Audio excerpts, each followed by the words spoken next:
Jim. All right, and please tell me your name. Yeah, Jim Comer. Comer. That way that I have it on.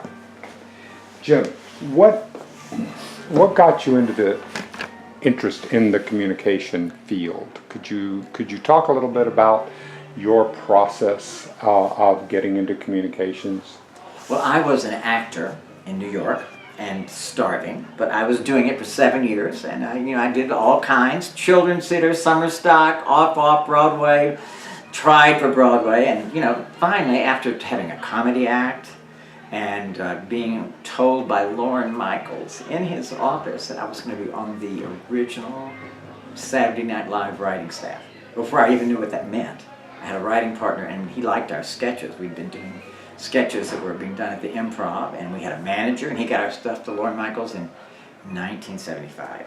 And that summer, he was putting together his staff, and our manager got our stuff to him, and he called us into his office, 30 Rock. And we didn't know, of course, what this was going to be. We didn't know it was going to be iconic, change the world. We just knew it was a TV show, right? So we go up there, and he says, "I love your stuff." And I said, "Well, great, great." And he said, I said, "Would you like to see more? I'd be happy to." He said, "No, I like it. We're doing this show, and I have a lot of writers, and I'd like to offer you and your partner one of the writing slots." And I went, "Sounds great to me." And he said, "Well, good. We'll be getting together in late August, to get going." And so he said we had it. And of course, we didn't know what we had, but we knew it was a TV show. And that was in July. And August came, and we kept waiting to hear, and we didn't hear. And then we called our manager, who called, and we called, and September came, and we never heard from Lorne Michaels. And later on, we found out that he brought a whole bunch of people down from, I think, Toronto and from Chicago, that that had connections in. So it was not about us, but a phone call would have been nice. And then, of course, when the show opened in October and was an instant cultural phenomenon, it just about killed me. Honestly, it just about put me under.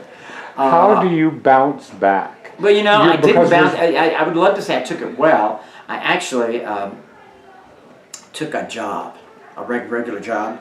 I was really shaken by it, and I took a job writing. I got this because I just needed a job. I was broke, and for the Girl Scouts, and I was there a year. And I can tell you exactly 2 things I did. I don't have any. She hired 4 people, and none of us really had anything to do much. And I went to their big national convention. They had a booth that was in Washington, and I attended a great conference in Minneapolis in the middle of the winter. And I started writing skits. For any time somebody left or had a special occasion, I would write an original skit, and people loved it. Original lyrics, which I'd kind of done that all my life. And that was the one thing that was really good there with the Girl Scouts. And but I wasn't quite finished with acting. There was a non-equity company, and they had all these parts that I wanted to play, and I auditioned, and I got it. And see, the key word in there is non-equity. No union. And when I quit my job and went to this theater, which was up in the Poconos, 80 miles away, and it was, the shows were good, but it was just not great. It was very kind of collegiate, and it was not what I thought it was going to be. And my friend who drove me there kind of took a look at the people in the setup, and she said, "Jim, if you need a ride back." She was right. I lasted 5 days, and I realized it was a mistake. But I had sublet my apartment for the summer. So I sort of faked it. I stayed with friends, and lucky enough, I was having dinner with a friend who knew a lot of people in the theater, and I was saying, "God, I don't know where I'm going to stay the next month. I'm out of an apartment until September." And he said, "Well, Chuck is doing this show Shenandoah. He needs another singer." I went, "He's a mutual friend who's a director." I went, "Oh my God, I want to do it." And so literally, he called Chuck, and Chuck arranged for me to come and audition in his living room the next day, because it was like the next week that I had to be up there. So I took a bus to his house, sang in his living room. He said, "Okay, you're hired." I got 3 weeks in Maine doing Shenandoah, great musical, and I got unemployment when I came back.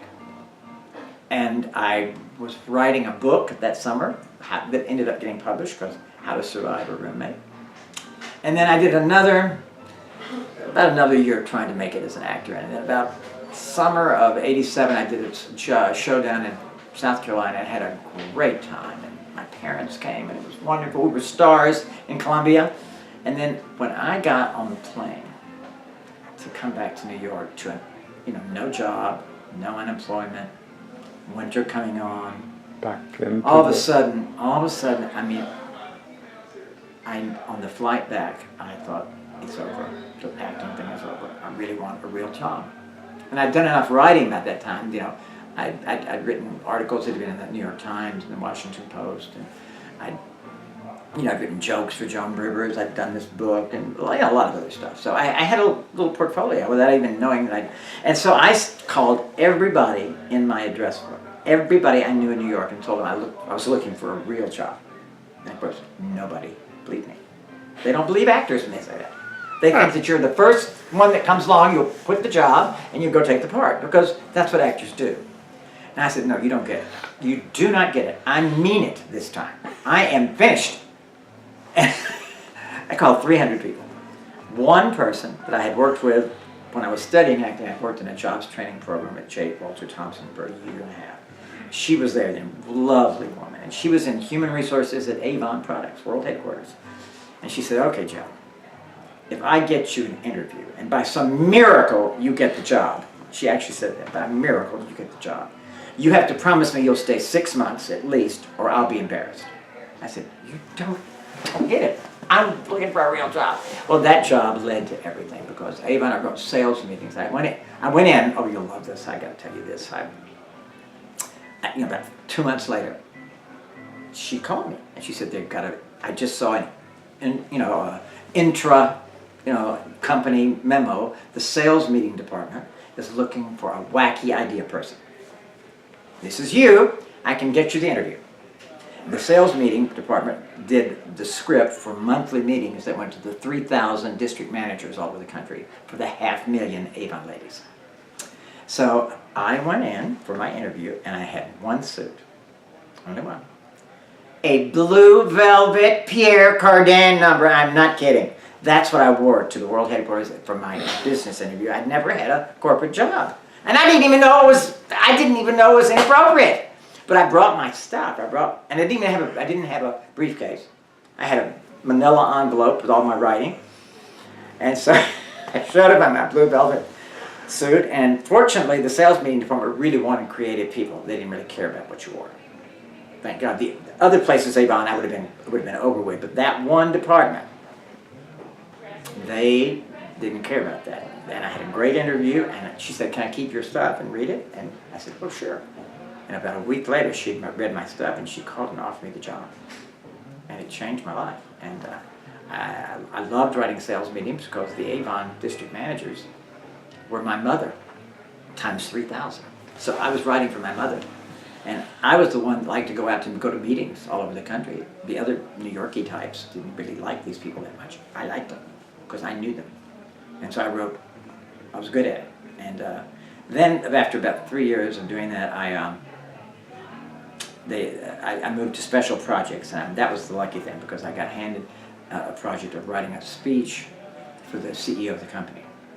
It was a big event. It was going to be done teleconference to 12 cities, and it was going to be my people. He was speaking to managers, so I was the perfect person to write it. And I wrote a real warm, non-corporate, with some humor. I really wrote a good speech. I'd never written a speech before, so it was my first speech. But I knew the people. Put stories in, and everybody loved it. And the CEO loved it. Then I heard him rehearse it. I heard him read it to a group. He was just god-awful.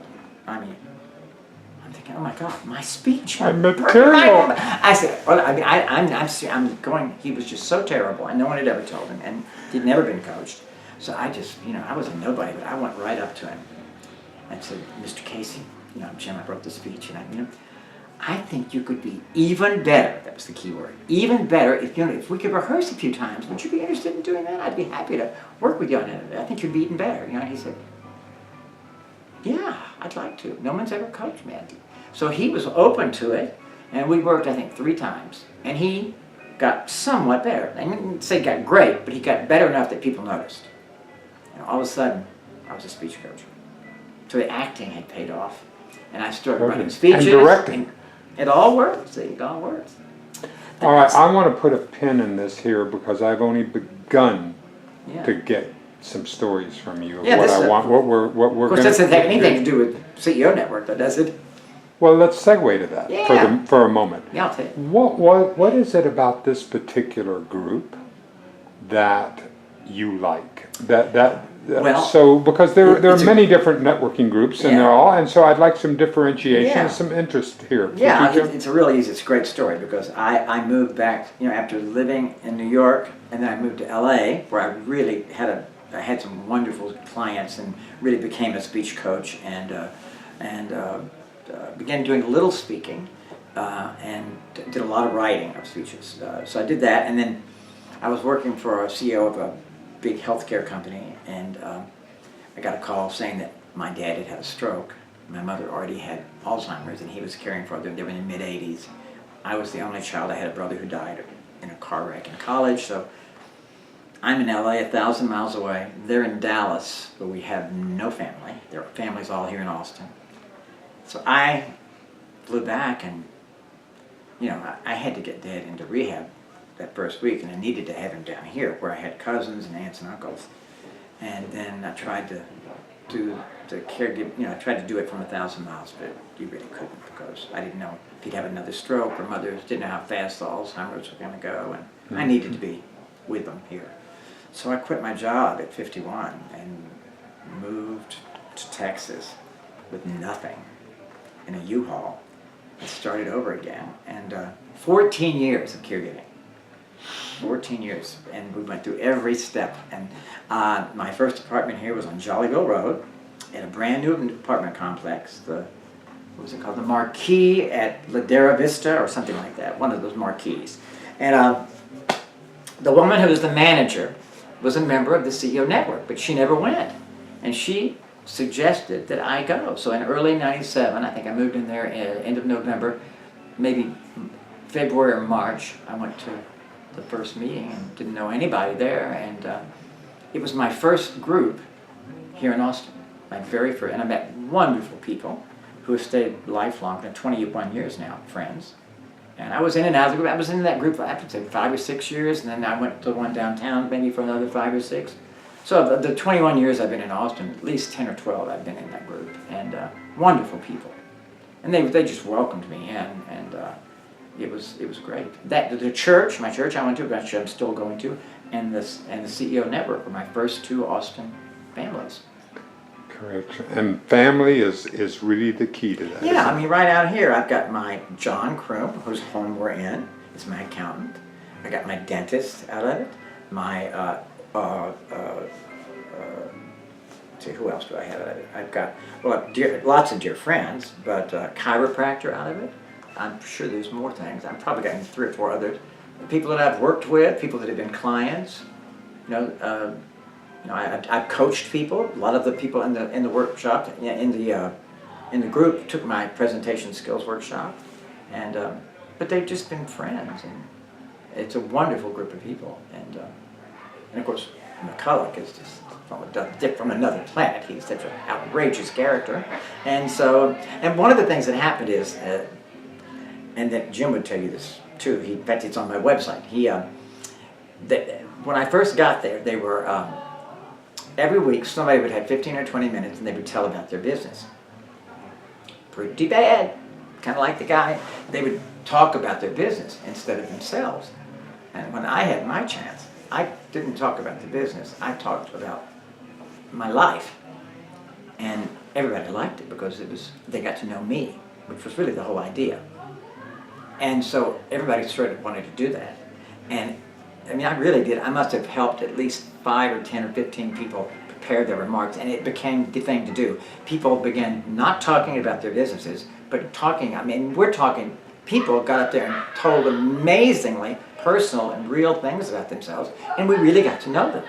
One guy who looked like he was, you know, just the most staid person in the world, had been a spy. Another, John Kroon here, he'd stormed the UT Tower when he was a radical in college. I mean, we were learning all these incredible things about people that you never would have gotten from a business presentation. And it made us much closer. And they're still doing it that way, 21 years later. So that was my gift to them, and their gift to me was the friendship I got.